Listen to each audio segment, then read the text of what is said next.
La vocation du J-Smart, c'est avant tout d'apporter une plateforme technologique pour la formation initiale. Mais si on regarde un petit peu plus large, c'est à vocation industrielle. On forme nos étudiants pour entrer dans le monde du travail. Donc la vocation aussi du J-Smart, c'est de rapprocher ces deux mondes au service de ce qu'on pourrait appeler le transfert technologique et connaître le besoin des industriels. Et aujourd'hui, on crée cette synergie très forte entre l'enseignement supérieur, plus globalement également la recherche fondamentale et ce transfert technologique qui passe par les distributeurs de produits, de dispositifs à destination in fine des industries et qui passera par la formation de nos étudiants.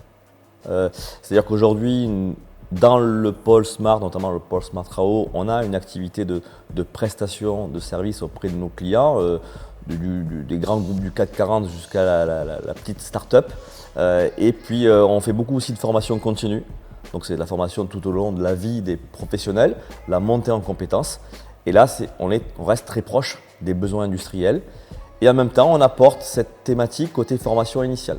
Voilà.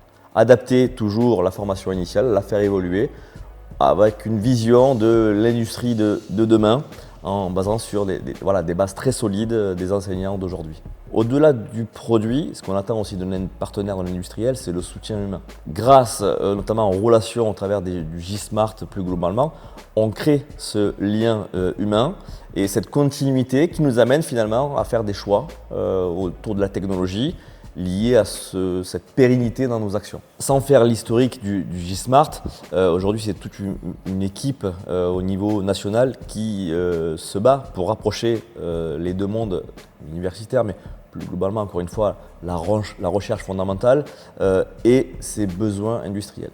Il peut avoir un gouffre parfois entre ce qui se passe dans nos industries, et on a souvent l'habitude de dire que parfois en France, on est désindustrialisé.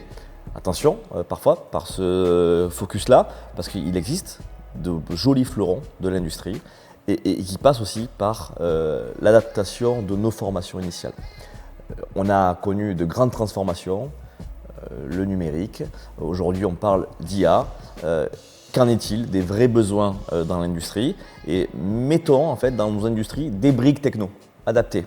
Et pour ça, ça passe par de la formation au fil des années dans nos écoles d'ingénieurs. Même si on remonte un peu avant dans la formation post-bac et qu'on forme nos techniciens avec des expertises et nos ingénieurs qui ne sont pas forcément que des chefs de projet, mais qui seront aussi peut-être en train de faire une continuité dans nos labos de recherche.